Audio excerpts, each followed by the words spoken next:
The Supreme Court's verdict that a borrower must be heard before an account is classified as fraudulent has come as a big relief for India Inc. It also places the responsibility on the banks before they proceed on this line.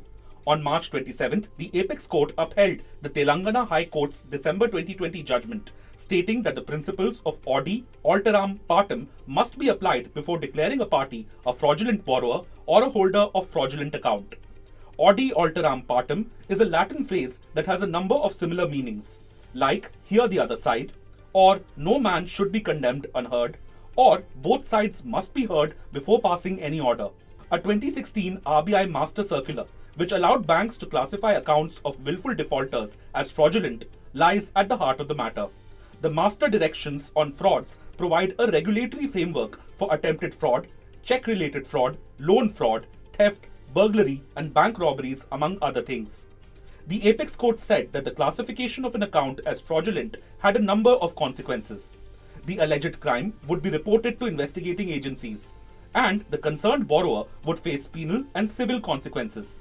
In addition, the borrower, including the promoters and directors of the concerned company, would be barred from accessing credit from financial and credit markets for 5 years and possibly even beyond. While the RBI and banks said such a restriction had to be viewed keeping public interest in mind, the Apex Court said that it could not ignore the serious civil consequences faced by concerned borrowers, even as it acknowledged that the procedure under the Master Directions was conceived in the public interest and to protect the banking system. A number of bankers Business Standard spoke to said that natural justice to an aggrieved borrower became a casualty because of the short interval available to banks to offer relief under the RBI's Master Directions on classification and reporting of frauds. The Master Directions also said that banks should strictly adhere to the time frame fixed for reporting cases of fraud to the RBI, failing which they would be liable for penal action.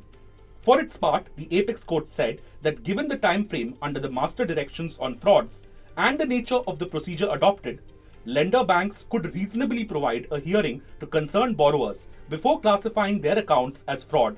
Frauds in banking operations reported between April-September 2022-23 amounted to over 19,000 crore rupees, down by almost half compared to the amount reported during the same period in 2021-22.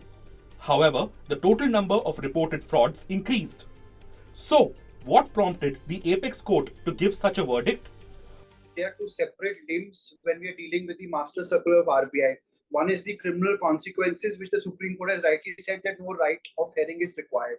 Whereas why the Supreme Court has said so, the right of hearing has to be inherently built into the circular is because of the civil hard consequences which automatically affect the right of an individual to carry on business, which is against the fundamental right which is provided under the Constitution of India. Ultimately, it is an administrative action which the Reserve Bank of India is asking the bank to take. And the jurisprudence in India is very clear that any admin action has to be preceded with the right of hearing. And that is the basic principle of natural justice. Also, what protections did borrowers enjoy before the verdict, and how will they be affected by it?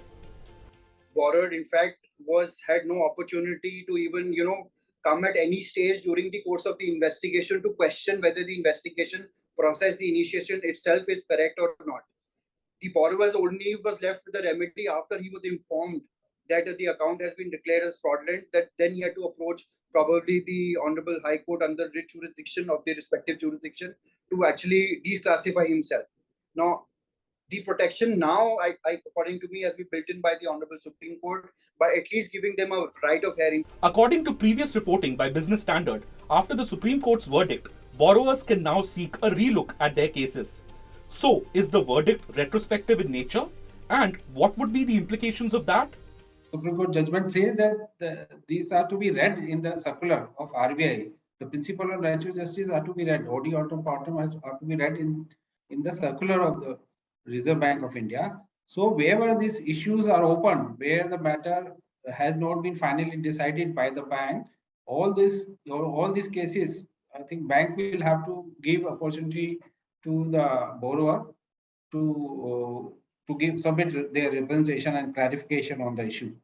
At the same time, it will not open up all the cases where the decision has already been taken and the matter has been reported to the investigating agencies. While borrowers may benefit from this verdict, the objections raised by banks should also be kept in mind.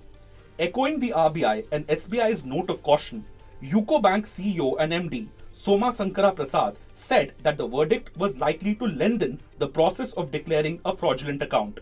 However, experts also point out that the verdict could lead to banks establishing firm SOPs for the same, which could reduce the legal challenges they face in such cases. If you like this video, share it and subscribe to Business Standard. For more news, views and insights, log on to www.business-standard.com. Do also follow us on YouTube, Twitter, Facebook, Instagram, Telegram and LinkedIn.